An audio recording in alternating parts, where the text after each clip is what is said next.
오늘 하나님께서 허락하신 말씀입니다. 창세기 35장 22절 하반절부터 26절까지 있는 말씀을 통해서 오늘 우리가 믿음 생활할 때 잘 풀리지 않았던 숙제,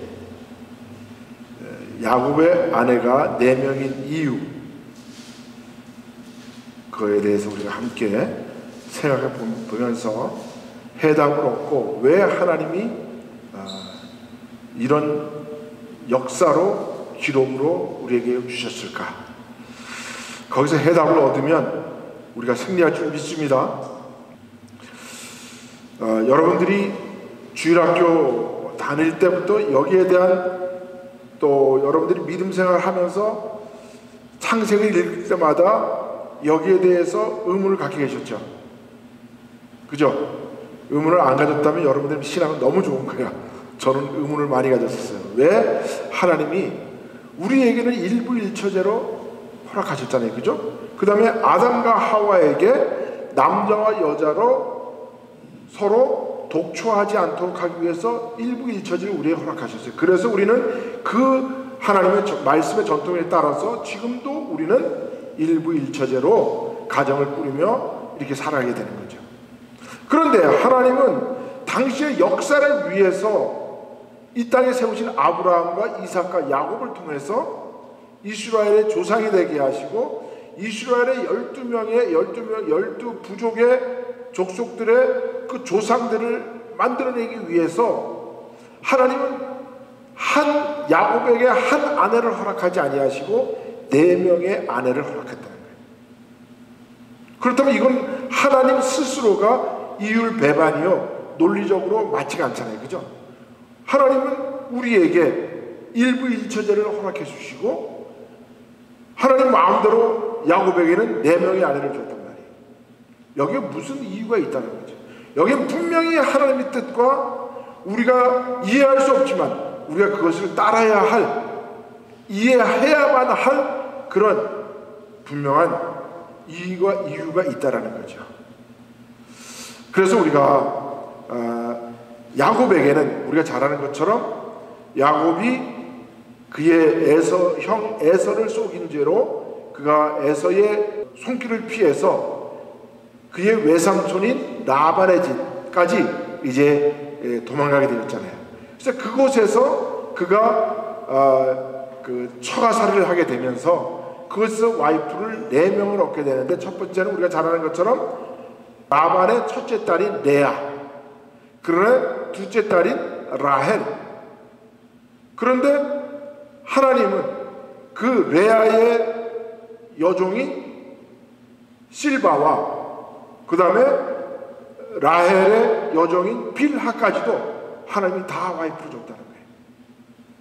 그럼 거기에 무슨 이유가 있냐 이거죠. 분명히 하나님은 우리가 이해할 수 없지만 하나님의 뜻을 이루기 위해서는 하나님은 당신의 그 만들어놓은 법칙을 깨서라도 하나님은 그 일을 이루셔요. 우리가 이것뿐만 아니라 하나님이 우리가 잘 아는 것처럼 그 요나가 지금 우리가 시리아에 그 당시만 해도 아수르, 그죠? 그곳에 가서 전도하게 했을 때 하나님이 해가 거꾸로 돌아가게 함으로써 하나님이 요나의 그 사명을 감당할 수 있도록 하나님이 허락하셨잖아요. 어떻게 하나님이 만들어 놓은 이거 모든 우주의 조화를 깨면서까지 하나님은 그 일을 감당하시게 하셨다는 거죠. 그렇다면 거기에도 분명히 뜻이 있다면 여기에도 분명히 뜻이 있다는 거죠. 그것을 우리가 알아내야 하나님의 뜻과 하나님이 행하시고자 하는 일들을 우리가 이해할 수 있다는 거죠. 그래서 먼저 우리가 몇 가지를 한번 살펴보도록 합니다. 하나님이 이스라엘이라는 나라, 이스라엘 민족을 만들기 위한 기본 전략이 몇 가지가 있어요. 그 전략을 알아야 왜 하나님이 이스라엘이라는 나라를 만드시려고 저렇게 애를 쓰시는가. 온 구약을 통해서 하나님은 이스라엘이라는 국가를 만드시고 그 이스라엘 국가를 세우시고 거기에서 제사장 제도를 만들어내시고 그 제사장 제도를 통해서 성전을 짓게 하시고 성전을 통해서 무엇이 나오게 하시고자 하나님이 계획하시는 걸 아셔야 돼요. 그거를 정확하게 알아야 성경이 읽히는 거예요, 구약이. 그리고 왜 예수님이 이 땅에 오셨는지 우리가 알 수가 있죠. 그래서 먼저 하나님은 아브라함을 택하셔가지고 그를 통해서 이스라엘이라는 히브리 민족을 만들어내기를 계획하셨죠. 그래서 아브라함을 불러서 아브라함에게 그가 알지 못하는 그 하나님이 지시하는 땅으로 가게 하셨는데 그 아브라함이 그것을 가보니까 거기가 가나안 땅이었어요. 그리고 그가 그 가나안 땅에서 사는 동안 그가 이삭과 그 다음에 그 이삭의 또 아들 야곱을 통해서 하나님은 이스라엘의 민족을 만들어내게 하셨다는 거죠. 그래서 하나님이 아브라함과 이삭과 야곱을 통해서 이스라엘이라는 히브리 민족을 만들어내는데 그 히브리 민족이 야곱의 12 아들들을 통해서 하나님이 히브리 민족을 만들어낸 거예요. 그 히브리 민족이 민족 국가가 부족 국가가 나중에 그 이스라엘은 국가가 되는 거죠. 그래서 하나님의 다스림의 통치의 숫자는 12라는 숫자입니다. 12는 하나님의 온 세상을 다스리는, 온 우주 만물을 다스리는 통치의 개념의 숫자가 12예요. 그래서 하나님이 이스라엘의 12지파를 12지파로 만드셨고, 또 하나님은 이 땅에 예수님이 오셔서 예수님이 그 믿음의 그 후손들을 만들어내기 위해서 12사도를 택하시는 거죠. 이게 하나님의 통치의 개념이에요. 그리고 이 10이라는 숫자를 통해서 하나님이 12명의 아들을 만들어내야 되는데 그 12명의 아들을 만들기 위해서는 우리가 이 숫자를 또 이해해야 됩니다. 하나님의 숫자는 3이에요. 그래서 삼위일체 그렇게 말하죠, 그죠? 하나님의 삼위일체. 그래서 성부와 성령과 성자와 성령. 그래서 3위. 그래서 3이라는 것은 하나님의 숫자예요. 그러면 히브리 그 숫자상으로 보면 4는 무엇을 의미하냐면 사람의 숫자를 의미해요. 이 세상을 의미하는 숫자예요. 그래서 그 이스라엘 백성들이 그 사막을 몇 년 동안 살게 돼요. 4자 숫자 40년. 예수님이 이 땅에 오셔서 세례를 받으시니에 광야에 가셔서 며칠 동안 40일 동안 거기서 시험을 받게 하시죠. 그래서 4자라는 것은 이 인간의 숫자에 이 땅에서 사는 인생의 숫자를 의미해요. 그러니까 하나님의 숫자 3 곱하기 4를 하면 12명의 아들이 나타납니다. 족속이 12숫자가 된다는 거죠. 그래서 이 12명의 아들을 만들어내야 할 하나님이 축제를 가지고 계신 거예요. 어떻게든 12명을 만들어내셔야 돼요. 왜? 그것이 10이라는 숫자가 이 온 우주를 다스리는 숫자이기 때문에. 그러기 위해서는 어떻게 해야 되느냐? 하나님이 봤을 때 아무에게도 한 사람을 가지고는 12명의 아들을 만들어낼 수가 없어요. 물론 지금은 우리가 사람이 그 영양도 좋고 신체적인 조건도 좋아서 12명의 아들도 낳을 수도 있고 뭐 13명, 15명까지 낳는 사람도 있고 많은 사람이 낳을 수도 있어요. 한 사람이. 그러나 이때 당시에는 사람들이 12명의 한 사람이 12명의 아들을 낳는다는 것은 불가능합니다. 그래서 하나님은 야곱에게 4명의 와이프를 주게 되는데 그런 그 4명의 와이프를 주는데 하나님은 아브라함을 통해서 그의 민족, 단일 민족 국가를 민족을 택해서 단일 국가, 민족 국가를 만드시는 거예요. 그렇다면 이스라엘에 만약에 아브라함과 사라가 결혼을 했잖아요, 그죠? 그러면 아브라함과 사라는 사촌지간이에요. 사촌지간을 통해서 누가 낳습니까? 이삭이 낳죠. 이삭을 통해서 야곱이 낳습니다. 그러면 아브라함의 그 혈통으로만 통해서 자식이 나서 거기서 그 사람들이 근친혼을 하게 되면 어떤 결과가 일어날 건가? 하나님은 그걸까지 다 계산하시는 거예요. 그런데 그래서 하나님이 4명의 아내를 줄 때, 야곱에게 4명의 아내를 줄 때는 하나님이 반드시 이 숙제를 해결해야 되는 거예요. 어떤 숙제를 해결해야 되느냐? 같은 혈통의 민족을 만들기 위해서는 여러 DNA가, 유전적 DNA가 섞이게 만들어야 돼요. 그건 우리가 조금 이따 이제 더 살펴보도록 합시다. 그리고 그 4명의 아내를 주면서 아내들이 서로 자녀를 만들기 위한 경쟁적으로 자녀를 만들게 해요. 우리 언니가 애를 낳았으니까 나도 낳아야지. 내가 못 나니까 내 몸종에서라도 나게 해야지. 해가지고 서로 경쟁적으로 12명의 자녀를 만들어냅니다. 왜? 그렇게 경쟁적으로 난 자녀가, 그렇게 경쟁적으로 얻은 자녀가 소중하기 때문에 그렇습니다. 그렇잖아요. 우리가 내가 땀 흘려서, 내가 노력해서 얻은 소득과 내가 쉽게 불로소득, 어느 것이 더 소중합니까? 어느 것이 더 귀하겠습니까? 어느 것이 더 값어치가 있겠습니까? 그래서 우리 기독교적 경제 체제는요, 경쟁이에요. 무한 경쟁이에요. 그리고 우리가 이 땅에서 자유민주주의 시장 경제에서 살아갈 때 경쟁이라는 체제가 가장 공의로운 체제예요. 경쟁하는 거지. 자, 제가 우리 교회에 만약에 교회에 어떤 세크레터리를 뽑는다고 합시다. 그러면 가장 공정하게 세크레터리를 뽑으려면 어떻게 해야 됩니까? 내가 아는 사람 통해가지고 나한테 좀 가깝다고, 나에게 좀 와이로를 준다고, 나에게 돈을 찔러준다고, 이런 사람을 갖다가 쓰면 그게 공정할까요? 아니죠. 제일 공정하게 또 제일 우수한 사람, 내가 원하는 사람 뽑으려면 시험이라는 경쟁을 규칙하는 거예요. 그러면 모든 사람들이 그 시험 제도나 있는 것을 알게 하기 위해서 어떻게 됩니까? 광고를 내야죠. 신문에 광고를 내서 우리 교회에 이러한 세크레터리를 뽑습니다. 여기에 경력이나 여기에 어떤 관심이 있는 분들은 와서 시험에 응해 주십시오. 그래서 그 시험을 통과한 사람, 그 중에 그 시험을 제일 좋은 점수를 얻은 사람이 제일 능력 있는 사람이겠죠. 그런 사람이 경쟁력이 있는 거죠. 그것이 그래서 그 경쟁이라는 것이 가장 공의로운 제도예요.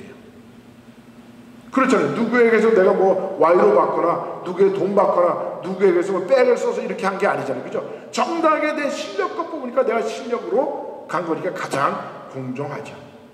우리 기독교의 경제 체제는 바로 경쟁이에요. 그게 자유시장 경제예요. 그래서 하나님이 이스라엘 백성들에게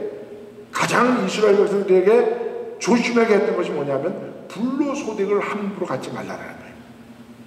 그래서 화폐는 새끼를 치면 안 된다. 그래서 화폐 불임서를 얘기했잖아요. 그것은 제가 전에 한번 설명드렸죠. 그죠? 화폐 불임서. 왜? 사람이 돈이라는 것은 내가 일하고 그 수고의 대가로 얻는 것이 재물이지, 만약에 그 재물을 얻는 것이 이자를 얻거나 새끼를 치게 하거나 그렇게 하면 그것을 불로소득으로 받았다는 거예요. 그래서 우리 기독교 경제체제는 열심히 일한 것만큼, 땀 흘린 것만큼 땅에 소출을 줌으로 말미암아 우리가 이 땅에서 살도록 한 거예요. 그래서 우리가 그 열심히 일할 때, 땀 흘렸을 때 땅이 우리에게 소출을 줌으로 말미암아 그것을 갖고 살아가는, 그것을 내 사유재산으로 가지고 살아갈 때 이 세상은 발전해 나간다는 거죠. 그리고 하나님의 복은 이 경쟁에서 이기는 자에게 그 혜택이 돌아가도록 해주신 거예요. 대표적인 게 에서와 야곱이 장자권을 놓고 싸우잖아요. 근데 이긴 사람이 누구예요? 장자권을 치고 들어가서 빼앗는 자인 거예요. 경쟁하는 자예요. 그래서 하나님 예수님도 세례 요한의 실족을 가지고 천국은 뭐하는 자의 것이다? 침노하는 자의 것이다. 열심히 나가서 땀 흘린 자가 땅의 소출을 얻는 것처럼 우리 기독교는 내가 열심히 믿음의 땀을 흘리고 더 열심으로 눈물 흘리며 기도할 때 하나님이 더 좋은 걸 주시는 거예요. 그래서 사도 바울도 우리 믿는 자들을 무엇에 비유합니까? 경기장에 나가는 운동하러 나가는 그 선수에 비유하고 있어요. 선수가 누가 더 훈련을 많이 했는가, 누가 더 땀을 많이 흘렸는가, 누가 더 많이 시간을 할애했는가, 그 훈련의 양을 따라서 그 사람의 경쟁력이 생기고 그 사람이 더 좋은 점수를 얻게 된다는 거죠. 그래서 하나님은 천국은 침노하는 자의 것이라 했어요. 그리고 우리가 마지막에 제가 항상 강조하는 말씀이지만 요한계시록 19장 11절에 있는 말씀, 예수님이 이 땅에 오시는데 백마를 타고 오시는데 무슨 이름으로 오신다고요? 진실과 충신이라는 이름을 가지고 올 때 그 예수님이 누구와 싸운다 그랬어요? 거짓과 사탄에 대해서 싸우는데 공의로 싸우시더라 그랬어요. 그 예수님을 싸울 때 잘 싸운다.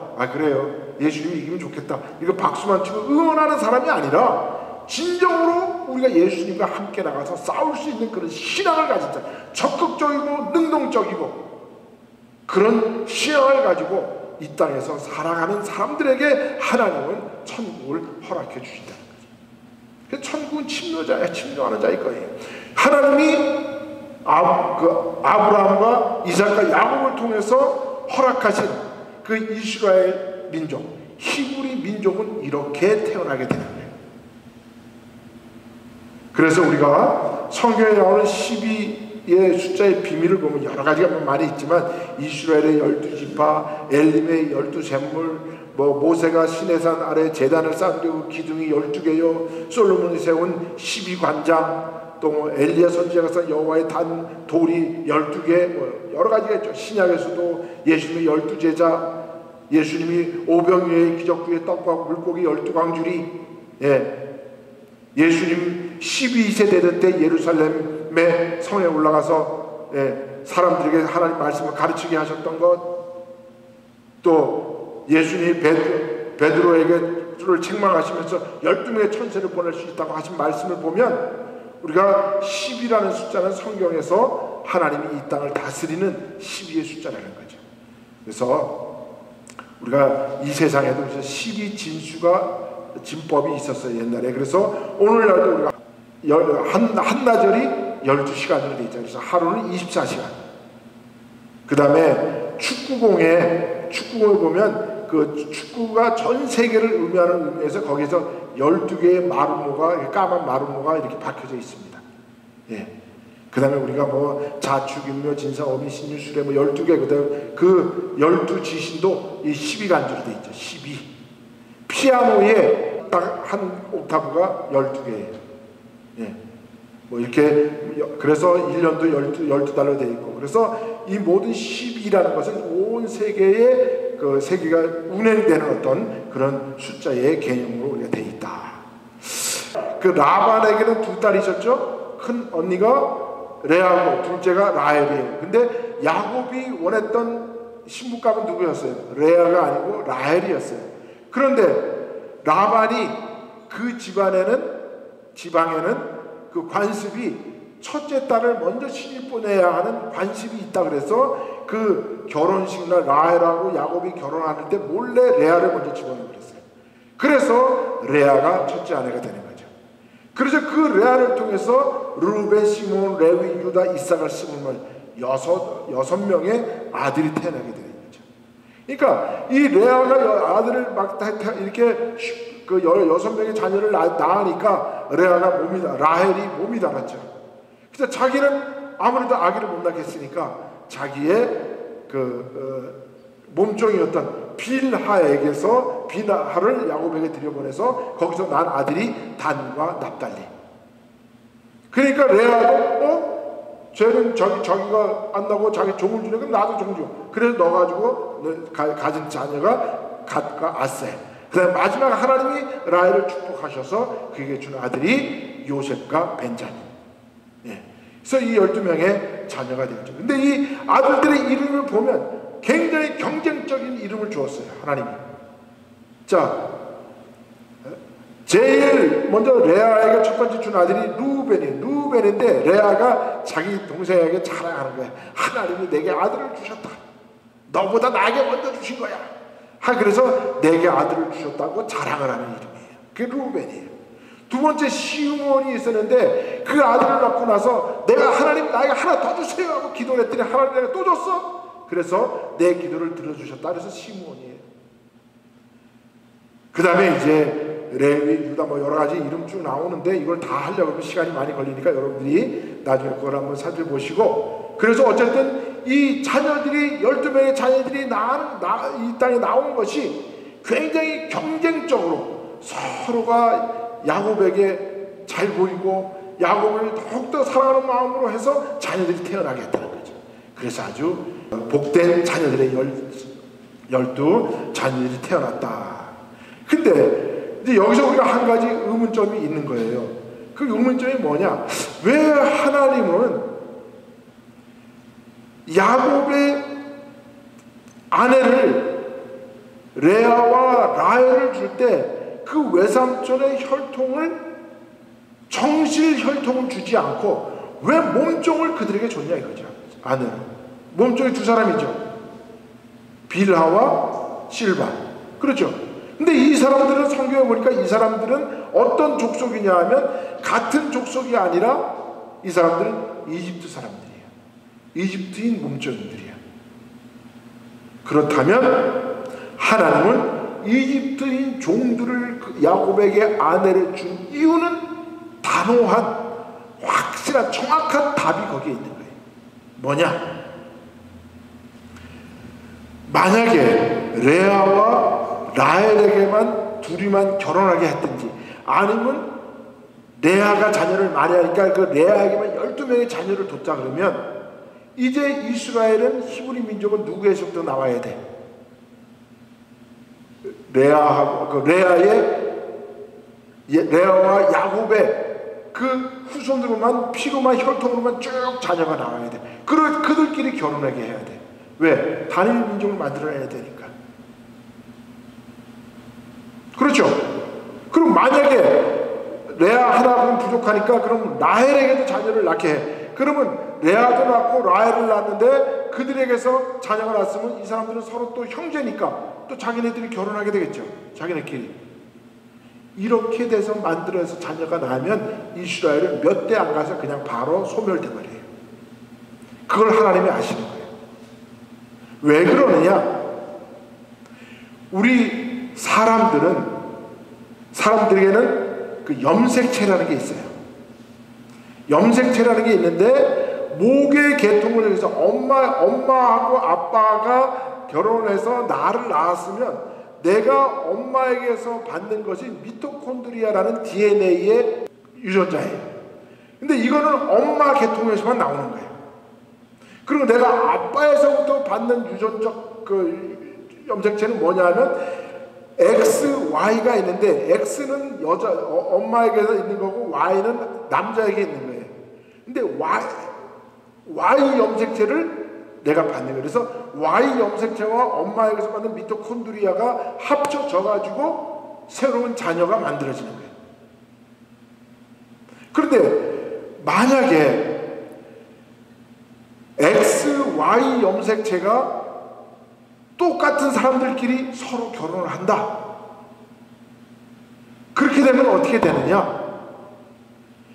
같은 근친, 같은 부모나 같은 조상을 가진 사람들끼리 서로 결혼을 하게 되면 우리 염색체가 다음 세대에 발현할 때는 열성과 우성이 있는데 우성보다는 열성이 먼저 나타나게 돼 있어요. 그러면 열성이 먼저 나타나게 되면 그 집안에 아주 연약하고 약한 부분이 더 많이 발현하게 돼 있어요. 그러면 우성이 발현해야 되는데 열성이 발현하게 되면 어떻게 되느냐? 사람이 자녀들이 나오면 불구가 많이 태어나게 돼 있어요. 자, 그래서 제가 이걸 한번 봤는데, 하나님은 처음부터 근친 결혼을 허락하지 않으셨죠. 그래서 일부 일처제로 우리 기독교의 전통으로 삼았는데, 왜 야곱에게 와서는 아내를 4명을 주었냐라는 것에 대한 그 대답이 바로 여기에 있다는 거예요.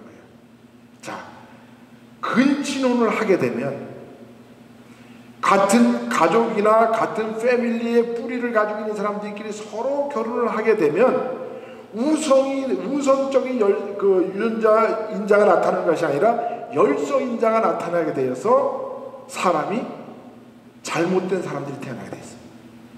자, 트리스탄 다큐냐라는 섬이 이 육지로부터 가장 멀리 떨어져 있는 그러한 섬이에요. 그러니까 여기에 다른 사람들이 잘 접근을 안 해. 그래서 이곳에 사는 사람들은 이게 영국령인데, 이곳에 사는 사람들은 자기네끼리만 결혼해. 다 친척들이야. 그 사람끼리만 서로 결혼하다 보니까 어떻게 되느냐, 이 사람들은 눈이 점점 나빠지고, 그래서 거의다가 눈봉사가 돼서 나와요. 왜? 같은 근친혼끼리 결혼하면 뭐가 나타났어요? 열성이 나타난다 그랬죠? 우성이 나타난다 그랬어요? 열성인 게 나타나는 거죠. 잘못된 게 나타나요. 그 다음에 우리가 유럽 최강의 합스부르크 왕가의 비극이 나타나는데, 이 사람들은 옛날에 왕족들은 자기네끼리만 서로 결혼을 시켜. 다른 피가 섞이면 나쁜 거라 그러면서. 우리는 왕족이니까 왕족끼리 결혼해야 돼. 그래서 이 합스부르크의 왕족끼리 자기네끼리 서로 결혼을 시키는 근친 결혼을 시켰어요. 그랬더니 나중에 어떤 현상이 벌어졌느냐, 턱이 점점점 삐죽한 턱이 나오기 시작했어요. 그래서 이거 다 합스부르크 턱이라 그래요. 턱이 이렇게 삐죽하게 태어나면 점점점 삐져나오죠. 근데 나중에 이 턱이 삐져나오는 게 그 안에 있는 양악이 좁아지니까 이빨이 제대로 안 나고 바깥으로 입이 이렇게 튀어나오는데, 아랫니가 바깥으로 튀어나오고 윗니가 안으로 들어가니까 이가 이렇게 되는 희한한 일들이 벌어졌어요. 그러니까 입이 안 다물어져. 음식을 먹어도 바깥으로 질질 다 흘러나와. 이런 현상이 일어나게 돼요. 그래서 이 병을 고치기 위해서 이 사람들이 의학적으로 시작한 게 바로 양악수술이. 오늘날 우리 성형 수술할 때 양악수술해가지고 여기도 막 깎아내고 그러는 거 있죠. 턱 찐 거 좀 깎아내고 뭐 뼈도 이렇게 동그랗게 하려고. 이게 바로 이때 이 사람들로부터 시작된 거예요. 이 사람들이 자기의 유전적 병을 고치기 위해서 양악수술을 시작한 거예요. 이빨은 다물어야 되니까. 밥은 먹더라도 바깥으로 새어나지 않아야 되니까. 또 무슨 비극적인 예가 또 있어요.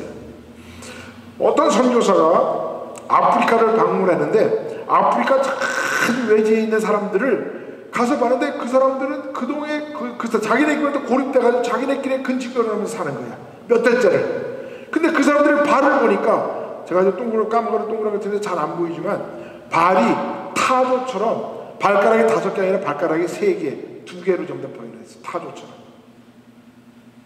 그래서 이 사람을 갖다가 타조족이라고 불렀어요.